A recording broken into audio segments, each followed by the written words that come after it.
Good morning students.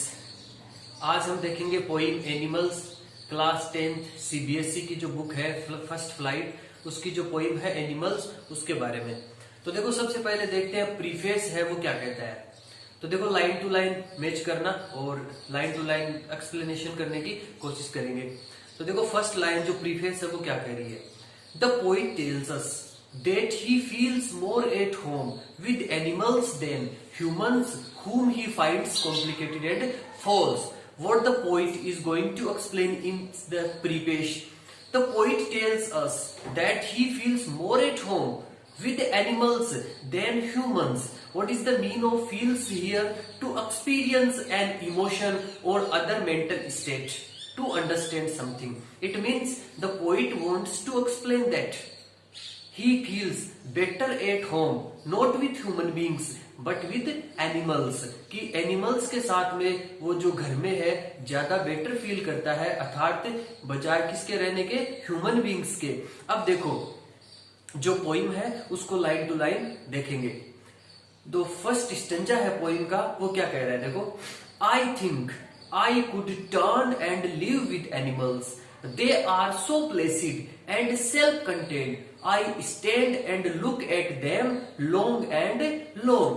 What the poet is going to explain in the particular lines, that the poet wants to change himself, wants to exchange himself as a animal. जो poet है वो क्या करना चाह रहा है, वो first line में कहना चाह रहा है कि I think I could turn and live with animals, कि मैं हूं वो एनिमल्स बनना चाहता हूं और एनिमल्स के साथ में रहना चाह रहा हूं। They are so placid, placid का मतलब होता है काम एंड क्वाइट। जो एनिमल्स होते हैं वो एकदम क्या होते हैं, शांत होते हैं। एंड सेल्फ कंटेंट, और वो क्या होते हैं, एकदम सेल्फ कंटेंट होते हैं। They control themselves, self content का मतलब होता है self control. I stand and look at them, जो पोइट है वो खड़े हैं, अकेले खड़े हैं और क्या कर रहे हैं, एनिमल्स को देख रहे हैं। देखिए, बैकग्राउंड में जो पोइट है वो अकेले खड़े हैं और एनिमल्स को देख रहे हैं। कहां तक देख रहे हैं, जहां तक जो उनकी जो विजुअलाइजेशन है, जो आंखों की जो दृष्टि है, जहां तक देख सकती है, वो क्या कर रहे हैं, उस एरिया तक उनको देख रहे हैं, एनिमल्स को देख रहे हैं। They do not sweat and whine about their conditions. Who are they here? They means the animals. They do not sweat and whine about their conditions. जो एनिमल्स हैं वो क्या नहीं करते, वो अपनी कंडीशंस के बारे में स्वेट नहीं करते। स्वेट का मतलब होता है worry, something worry about something, slave, stress out, या माइजरी, किसी चीज के लिए चिंतित होना। तो जो एनिमल्स होते हैं वो क्या नहीं होते, किसी चीज के लिए चिंतित नहीं होते। And wine about their conditions, और अपनी कंडीशंस के लिए वो कभी क्या नहीं करते, क्राई आउट नहीं करते, चिल्लाते नहीं है जैसे ह्यूमंस चिल्लाते हैं। दे do not lie awake in the dark and weep for their since, और जो एनिमल्स हैं वो क्या नहीं करते, इन द डार्क का मतलब है नाइट, कि रात में जो ह्यूमन बींग्स होते हैं उनकी नेचर्स होती है कि रात के अंदर जब वो सोते हैं तो लाई अवेक मतलब जागते हुए लेटे रहते हैं, और जो भी पाप उन्होंने पूरे दिन में किए हैं या जो भी कुछ गलत उनके साथ हुआ है उनके बारे में वो पूरे दिन सोचते रहते हैं। लेकिन जो एनिमल्स है वो कभी भी ऐसा नहीं करते।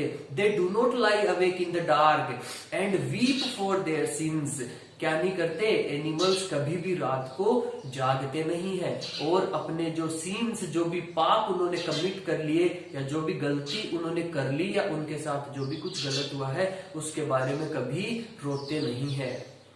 They do not make me sick discussing their duty to God, जो पोइट है वो क्या एक्सप्लेन करना चाह रहा है इस लाइन में।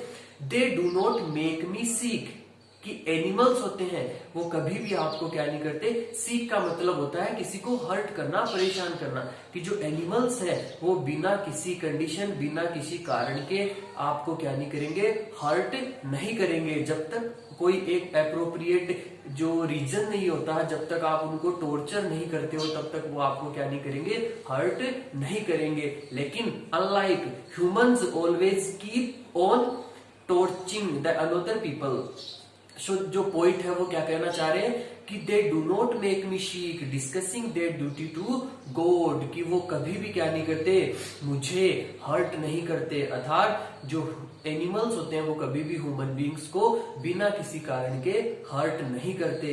And discussing their duty to God, और कभी भी भगवान से क्या नहीं करते, अपनी जो रिस्पॉन्सिबिलिटीज है यदि वो उनसे कैरी आउट नहीं हुई तो वो क्या नहीं करते, गॉड को कभी भी उसका दोषी नहीं मानते। और ये जो ह्यूमन बींग्स होते हैं, हमारी जो क्वालिटी होती है या जो हम बोल सकते हैं कि हमारी जो डिफेक्ट होती है वो ये है कि जब भी हम किसी काम को करने में सक्सेस नहीं होते तो अब क्या करते हैं, या तो लक को अपना दोष देते हैं या फिर भगवान को। तो जो एनिमल्स होते हैं वो कभी भी ऐसा नहीं करते। They do not make me sick discussing their duty to God, not one is dissatisfied, not one is demented with the mania of owning things. और जो एनिमल्स होते हैं, एनिमल्स में कभी भी कोई एनिमल्स डिससेटिस्फाइड नहीं होता। जैसे जो ह्यूमन बींग्स होते हैं वो हमेशा कभी भी सेल्फ कंटेंट नहीं होते, उनके अंदर आत्मसंतुष्टि कभी नहीं होती। और जो एनिमल्स होते हैं वो क्या होते हैं, अपने आप में सेल्फ कंटेंट होते हैं, अर्थात उनमें आत्मसंतुष्टि होती है। जिस कंडीशन में वो रह रहे हैं वो अपने आप में हमेशा खुश रहते हैं। Not one is demented with the mania of owning things. What is the mean of demented? Demented means a disease of mind, a disease of brain. It means illness in the brain या insane या पागलपन आप जिसको बोल सकते हो ना, कि जो माइंड की ब्रेन की जो डिजीज होती है उसको demented बोलते हैं। With the mania of owning things. Mania का मतलब होता है madness, पागलपन। What is the mean of mania here? कि देखो जो ह्यूमन बींग्स होते हैं उनका नेचर होता है ओवनिंग, ओविंग थिंग्स। ओविंग का मतलब होता है किसी चीज पे पजेस करना, पजेस टू समथिंग, है ना, किसी चीज की ओनरशिप दिखाना कि ये चीज मेरी है, ये मेरे पास होनी चाहिए, ये मेरे पास होनी चाहिए। जो एनिमल्स होते हैं वो क्या नहीं करते, कभी भी किसी चीज के ऊपर अपना पोजीशन नहीं रखते। जिस कंडीशन में वो है उसी कंडीशन में खुश रहने की कोशिश करते हैं। Not one kneels to another, nor to his kind that lived thousands of years ago. देखो बहुत ही इंटरेस्टिंग लाइन है, और जो पोइट है वो हमें क्या एक्सप्लेन करना चाह रहा है, क्या कन्वे करना चाह रहा है these लाइन्स के द्वारा, इन लाइन्स के द्वारा। Not one kneels to another nor to his kind that lived thousands of years ago, कि जो एनिमल्स होते हैं वो कभी भी एक दूसरे के सामने क्या नहीं करते। नील्स का मतलब होता है यहाँ पे झुकना, बो डाउन करना। तो जो एनिमल्स होते हैं वो कभी भी एक दूसरे के सामने क्या नहीं करते, नील नहीं करते, घुटने नहीं टिकाते। Because they never discriminate with another animals. And what happens with the human beings? Human beings always respect the people who are higher in the classes and who are rich people. It is the tendency of the human beings. जो human beings है उनका एक nature होता है, वो जो अमीर लोग होते हैं या जो हाई प्रोफाइलिस्ट होते हैं उनके सामने क्या करते हैं, नील डाउन कर देते हैं, बो डाउन कर देते हैं, अर्थात उनकी ज्यादा रिस्पेक्ट करते हैं इन कंपैरिजन ऑफ पुअर लोग, जो गरीब लोग होते हैं उनकी। तो जो एनिमल्स होते हैं वो कभी भी अपने नेचर, उनके पास उनका जो नेचर है वो ऐसा नहीं होता कि वो क्या करे, डिस्क्रिमिनेशन करे। Not one is respectable or unhappy over the whole world। कि हम जो एनिमल्स की बात करें वो सिर्फ इंडिया लेवल की या हम स्टेट लेवल की बात नहीं कर सकते, कि जो एनिमल्स हैं उनकी जो टेंडेंसी है वो जो फॉरेन में जो एनिमल्स रह रहे हैं या दुनिया में किसी भी कोने में रहने वाले जो एनिमल्स हैं उनका सबका जो नेचर है वो यही होता है कि they are self content and happy, कि वो हर कंडीशन में क्या होते हैं, खुश होते हैं। तो देखो नॉट वन इज रेस्पेक्टेबल और अनहैप्पी, कि उनमें से कोई भी उदास नहीं होता। ओवर द होल अर्थ, की पूरी दुनिया में आप एनिमल्स का एग्जाम्पल देख सकते हो। So they show their relations to me and I accept them, कि जो एनिमल्स हैं वो क्या करते हैं, अपना रिलेशन जो पोइट है उनके साथ दिखाना चाह रहे हैं कि जो ह्यूमन बींग्स होते हैं, फिलहाल जो कंडीशन है ह्यूमन बींग्स की, उनसे ज्यादा जो रिस्पेक्ट करने वाले हैं वो कौन है? एनिमल्स है। इस पोइम में जो पोइट है वो ये कहना चाह रहे हैं। तो जो पोइट है वो कह रहे हैं कि जो एनिमल्स है वो मेरे साथ क्या नहीं कर सकते? डिस्क्रिमिनेशन नहीं करते। और मैं इस बात को क्या करता हूँ? एक्सेप्ट करता हूँ कंप्लीटली कि उनका जो रिलेशन है, जो वास्तविक रिलेशन है जो एनिमल्स मुझे दिखा रहे हैं, it is the fact and the actual behaviour. And what happens with the human beings, we always want to show the relation with the another people and the what the actuality is something different. तो ये जो इंसान होते हैं, जो human beings होते हैं, उनका नेचर कुछ अलग होता है। तो देखो आगे देखते हैं। They bring me tokens of myself. They evince them plainly in their possessions. देखो what is the mean of tokens here? tokens का मतलब होता है क्वालिटी। जो इंसान के अंदर होने वाली जो क्वालिटीज होती है उनको क्या बोलते हैं? टोकन्स बोलते हैं। जैसे इंसान के अंदर क्वालिटीज है ना, ऑनेस्टी हो गया, काइंडनेस हो गया और ट्रूथनेस हो गया ना। तो ये जो क्वालिटीज होती है उनको टोकन्स कहा गया है इस पोइम में, पोइट के द्वारा। They bring me tokens of my self, कि जो पोइट है वो क्या कह रहे हैं कि एनिमल्स की क्वालिटी देख के मेरे अंदर वो जो मेरी क्वालिटीज है वो बाहर निकलने की कोशिश कर रही है। था कि मैं समझ रहा हूँ अपनी क्वालिटी को, कि जो इंसानों के अंदर भी ऐसी क्वालिटीज होती है। मैं आज इस चीज को रियलाइज कर रहा हूँ। दे एविंस देम, कि जो क्वालिटीज है वो क्या कर रही है? शो कर रही है, दिखा रही है। जो एनिमल्स है वो क्वालिटीज दिखा रही है। Them plainly in their possession. Possession का मतलब होता है ओनरशिप ऑफ समथिंग, किसी चीज के ऊपर अपना अधिकार रखना, उसको बोलते हैं पोजेशन। तो दे एविंस देम, कि जो एनिमल्स है वो क्या कर रहे हैं? उसको दिखा रहे हैं। क्या दिखा रहे हैं? देम यहाँ पे क्या कंसीडर कर रहा है? देम का मतलब है वो टोकन्स, जो क्वालिटी है वो दिखा रहे हैं। जो एनिमल्स है वो अपनी क्वालिटी उनको दिखा रहे हैं प्लेनली, मतलब एकदम इजी वे में। इन देयर पोजेशंस, जो एनिमल्स है वो इजी वे में क्या कर रहे हैं? उस पोइट को अपनी क्वालिटी दिखा रहे हैं। तो देखो उसके बाद में जो पोइट है वो क्या रिएक्शन कर रहा है, क्या कह रहे हैं? I wonder where they got those tokens, कि मुझे आश्चर्य होता है कि इस प्रकार की जो क्वालिटीज है वो उन एनिमल्स को कहां से मिली। Did I pass that way huge times ago and negligently drop them? जो पोइट है वो अब अपने आप से क्या कर रहे हैं? एक क्वेश्चन कर रहे हैं। और क्वेश्चन में अपने आप से क्या पूछ रहे हैं? Did I pass that way huge times ago and negligently drop them? कि क्या हम इंसान या हम ह्यूमन बीइंग्स कि हमारे अंदर कोई दिन या कोई समय या कई बहुत दिनों पहले क्या हमारे अंदर भी ऐसी क्वालिटीज हुआ करती थी? और यदि ऐसी क्वालिटीज हमारे अंदर हुआ करती थी तो आज वो क्वालिटीज कहाँ चली गई? Did I pass that way huge times ago, कि क्या ये जो एनिमल्स के अंदर जो क्वालिटी है वो क्वालिटी हमारे अंदर भी हुआ करती थी, और यदि हुआ करती थी तो वो आज कहाँ चली गई? एंड नेग्लिजेंटली ड्रॉप देम, कि क्या हम इंसानों ने उस क्वालिटीज को क्या कर दिया? बहुत समय पहले केयरलेसली, नेग्लिजेंटली का मतलब होता है केयरलेस, कि केयरलेसली हमने क्या कर दिया है? उनको खो दिया है। तो देख लो एक बार फिर से जो समरी है, जो इस पोइम की एक बार फिर से हम देखने की कोशिश करेंगे। तो देखो इस पोइट में जो पोइम है वो, जो इस पोइम में जो पोइट है वो क्या कहना चाह रहे हैं? इस पोइम में जो पोइट है वो ये एक ही बात बताना चाह रहे हैं कि किस प्रकार से जो ह्यूमन बीइंग्स होते हैं और जो एनिमल्स होते हैं, दोनों में जो क्वालिटीज के अंदर किस प्रकार से दोनों में डिफरेंस होता है। कि जो ह्यूमन बीइंग्स होते हैं उनके अंदर क्या होती है?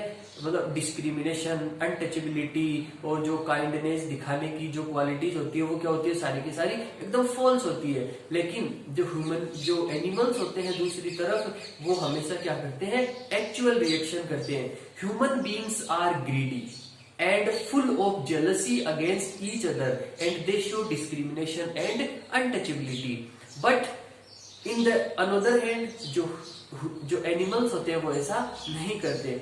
Human beings give more importance to the rich and strong and the high profilist people and stay restless, but animals don't.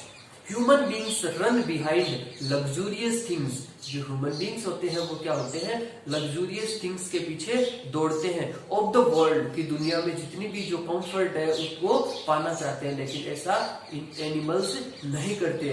The poet question himself, और जो लास्ट में जो पोइट है वो अपने आप से क्वेश्चन करता है कि क्या ऐसी क्वालिटीज जो आज एनिमल्स के पास है वो क्वालिटीज क्या हमारे पास भी हुआ करती थी। जी, तो जब ये क्वालिटीज हमारे पास हुआ करती थी तो आज ये क्वालिटीज हमारे अंदर क्यों नहीं है। अभी जो चैप्टर है उसके अंदर ये जो पोइम है इसके अंदर यूज होने वाले हार्ड वर्ड्स के बारे में थोड़ी सी चर्चा करेंगे। तो देखो ये जो पोइम है इसके अंदर ज्यादा हार्ड वर्ड्स यूज नहीं किए गए हैं। फील्स का मैंने आपको बता दिया था, फील्स का मतलब होता है टू एक्सपीरियंस एन इमोशन और अदर मेंटल स्टेट। फिर उसके बाद में इस पोइम में जो वर्ड है सेल्फ कंटेंट। सेल्फ कंटेंट का मतलब होता है कंट्रोल, ये सेल्फ कंट्रोल की अपने आप को कंट्रोल करना। उसके बाद में जो वर्ड है स्वेट, स्वेट का मतलब है माइजरी, वरी और स्लेव एंड स्ट्रेस आउट। और उसके बाद में जो वर्ड है वो है WHINE, वाइन। वाइन का मतलब होता है क्राई आउट। और नेक्स्ट जो वर्ड है वो है mania. Mania means madness of something, किसी चीज का पागलपन। डिमेंटेड, डिमेंटेड का मतलब होता है डिजीज ऑफ द ब्रेन, दिमाग की कोई भी एक जो बीमारी है उसको बोल सकते हैं। एविंस का मतलब होता है शो करना, और टोकन्स का मतलब होता है क्वालिटीज। अब उसके बाद में देखेंगे जो पोइम में होने वाले लिटरेरी डिवाइसेस, कि किस प्रकार के लिटरेरी डिवाइसेस इस पोइम में यूज किए गए हैं। तो देखो सबसे पहले जो लिटरेरी डिवाइस है जो फर्स्ट स्टैंजा में हम देखेंगे, जो स्टार्टिंग की फर्स्ट सेकंड लाइंस में यूज किया गया है एसोनेंस। एसोनेंस का मतलब होता है कि जो वोवल साउंड है, आई का बार बार रिपीटेशन हुआ है। तो यहाँ पे जो सेंटेंस है I think, I could and live with animals, इस जो लाइन में क्या किया गया है, आई का रिपीटेशन बार बार हुआ है। तो इसमें जो लिटरेरी डिवाइस है वो एसोनेंस यूज की गई है। एंड जो सेकेंड लिटरेरी डिवाइस है वो है एनाफोरा। एनाफोरा का मतलब होता है रिपीटेड वर्ड्स, की जो वर्ड है वो रिपीट किए गए हैं। और जो ऊपर हमने देखा था एसोनेंस, उसमें क्या होता है वोवल साउंड है वो रिपीट होता है। तो आई इसमें वोवल साउंड रिपीट हुआ था। और जो अनाफोरा है इसमें क्या होता है वर्ड की रिपीटेशन होती है। तो आप देखेंगे line number 4th, 5th, 6th में जो सेंटेंस लिखा हुआ है they do not, they do not, they do not, 3 bar repeat हुआ है। तो यहाँ पे वर्ड्स का क्या हो रहा है रिपीटेशन हो रहा है। तो यहाँ पे हम बोलेंगे कि एनाफोरा यूज किया गया है। और जो लास्ट में जो लिटरेरी डिवाइस है वो यूज की गई है मेटाफोर। ठीक है, तो मेटाफोर का मतलब होता है कंपैरिजन करना। मेटाफोर जो लिटरेरी डिवाइस है वो यूज होती है किसी चीज की या इंसानों की या किसी भी चीज की एक दूसरे से क्या होती है, जब कंपैरिजन होता है वहां पे मेटाफोर यूज किया जाता है। तो देखो टोकन्स वर्ड्स हमने देखा था कि इंसानों की क्वालिटीज के लिए क्या यूज किया गया था, टोकन वर्ड्स। तो हम बोलेंगे कि जो टोकन्स है वो एज ए मेटाफोर यूज किया गया है।